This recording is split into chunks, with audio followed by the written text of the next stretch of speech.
Hi, guys. I got a question. Who of you knows an industrial designer? Hands up. Anyone?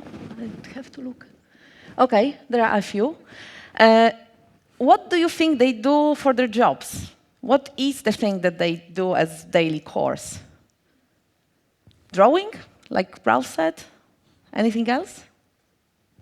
Scream? Experiencing? Oh, that's good. Yeah, actually, look around. We are in this amazing, amazing cinema. Every single thing here has been designed. Everything. The chairs, the walls, the lights, this big light above your heads, the stage, the screen. Everything was designed. But is it really the job of an industrial designer to make it all look nice and feel nice? I would say no. OK, these are the things we do as a daily job. But what really is the job of an industrial designer is to envision an experience for you guys, to experience when you are here, and to design everything, every single detail of everything that surrounds you, to lead you into this particular experience. So if you think about the cinema, this experience is getting you immersed in a movie, right? This is make you be part of the movie, which actually, you can sometimes see how design clashes with business, and allowing popcorn in a cinema is sort of this kind of thing. They earn more money, but they destroy the whole experience. That's more or less it. So basically, when you think about the job of an industrial designer, you should think about a guy whose job is to envision an experience his or her users should experience, design elements of that experience, build these things, test them, and see whether this experience has been achieved. Let me tell you a story. A number of years ago, I've been hired by an intelligent lighting institute in the Netherlands as a design researcher or research designer. And we were invited to a large project which was done with a local hospital. It was a huge 10 years grant where the hospital wanted the designers to come into the hospital and to redesign a number of things that were going on there. So I ended up at the project which was designing a number of solutions for a local mental crisis center. This mental crisis center is a place where a person who had a psychotic attack, either depressive or maniacal attack, is brought, often by the police, sometimes by the family. They are put there in a pretty safe environment for a number of 3 months. They stay there for those 3 months with a lot of therapy and group activity and, kind of trying to bring them back to the normal life. And if they are able to go back to the normal life, they go back home. And if they are not able to go to the normal life, then they go to a mental hospital. So this place they are brought to is supposed to be like a safe place, a place where they can be themselves. They stay there. Imagine that it looks sort of like a pension. So, they have a number of rooms. They have their own bathrooms and the rooms, and they stay there. They have a kitchen. They have a living room. They have a smoking place. And they have a lot of group activities. And during those group activities, sometimes they are in a state when they really want to be, again, alone. So, like every one of us has it, right? Like, sometimes you have this feeling that you really want to be out of all those people around you. So they have exactly the same thing. So in this place, there is a room which is called the comfort room, where they can go for about an hour. They can stay there, relax, and they can go back to the group activities. So we, as designers, were invited to design something that helped these people to get more comfortable and get more relaxed in this comfort room. We got there. You go and you experience, you talk to your users, you see what sort of environment you are designing for. We went there, we saw that room, and it was like a regular room with a carpet and a sofa and a chair, strip lights, which is not the most comfortable lighting for a room, a TV, a DVD with a number of movies, and these were not romantic comedies, and a game console with games, which were, again, not Little Big World. They were more like shooting games. So imagine, you go into this room, you lock yourself there, and everything that is supposed to help you relax is TV, DVD with thrillers and, kind of excitement movies, and a game console with shooting games.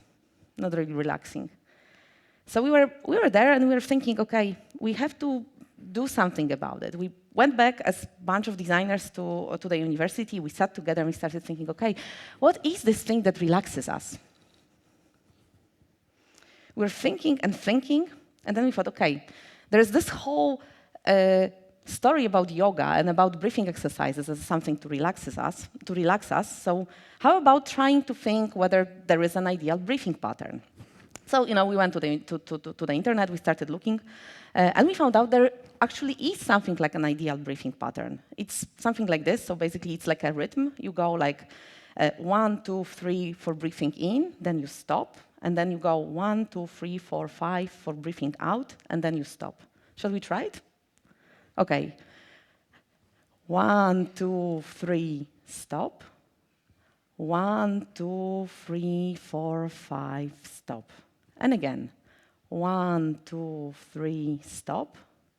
And 1, 2, 3, 4, 5, stop. Relaxing? Yeah?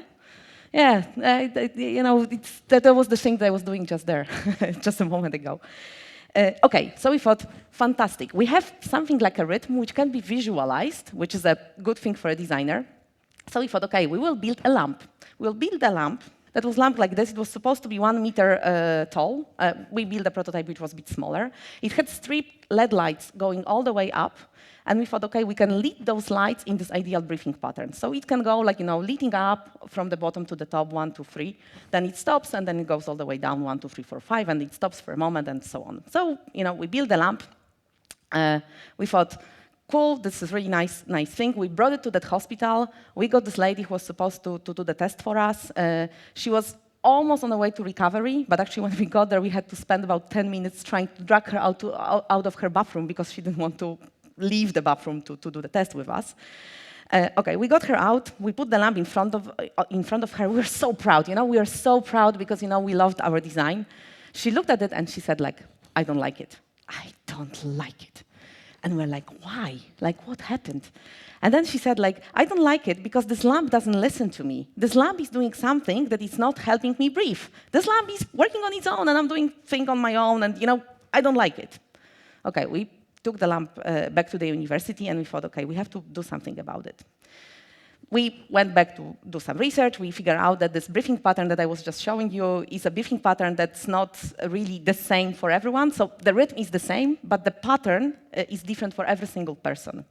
So we said, okay, we have to kind of translate this breathing pattern of this person to the lamp. So we designed another thing, which was a belt. It's a belt like this. It had a sensor, which was detecting the breathing pattern from your belly and translating that breathing pattern into the lamp. And we said, okay, perfect. We put the belt on the lady. We will figure out her rhythm. Then we will translate it into the lamp, and the lamp will lead her to the ideal breathing pattern. We designed everything. We built it. We brought it back to the hospital. We got the lady again. We put the belt on her. We showed her the lamp, proud. We said, okay, try it. She tried it. And she said, I don't like it. And we were like, hell. Like, what else? Like, what's going on? And then she said, like, I don't like it, but because this lamp is still not listening to me. And we're trying to understand, what the hell is this not listening thing? We didn't get it, so we started talking to the nurse. And the nurse told us something which was extremely important. He told us that people with mental problems, they suffered a lot of failures in their lives. So basically, whenever they start interaction with anything else, they feel that they are very likely to fail. So they approach the task with the feeling that they are going to fail it. So basically, when we put the belt on a lady, when we put the lamp in front of her, and she couldn't make the lamp listen to her, she felt that she failed at her task of breathing in synchronization with the lamp. So basically, we took it back to the university again. We thought again about what we are supposed to do with it, and we basically designed a solution where the lady, whenever you start using the lamp first follows you, so it's your servant of your breathing. So if you want to hyperventilate, then the lamp goes all the way up and down. If you want to stop breathing, then the lamp goes off. And only after there is a complete synchronization between the lamp and the person, only then the lamp slowly takes over, like almost invisibly, and leads it towards this ideal breathing pattern. And finally, this solution worked. And it was really quite successful. So what we did really was we envisioned this experience of relaxing exercise through breathing patterns. We built a solution, a number of them. We tested them, failed miserably at the first two, which was the best thing we could have gotten. And then we could go back, redesign the whole thing, and get the experience we imagined we wanted to do. And this is actually something that designers, industrial designers, do a lot. We are trained this way. We are trained to come up with a vision of what we want to achieve, design the elements, test it, go back, and so on. But in fact, this is not something that only we are skilled to do. It doesn't involve drawing or anything else.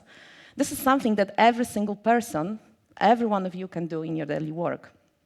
So whenever you approach your next task, either at work or in your private life, try to think about it. Instead of just going there and doing the thing, try to think what sort of vision for your task you can have, and then try to reach towards that vision.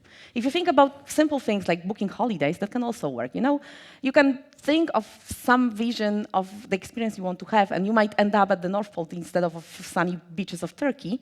But it can be something that will surprise you and make you excited and make you feel that you did something which was perhaps surprising, but certainly worth it. Thank you.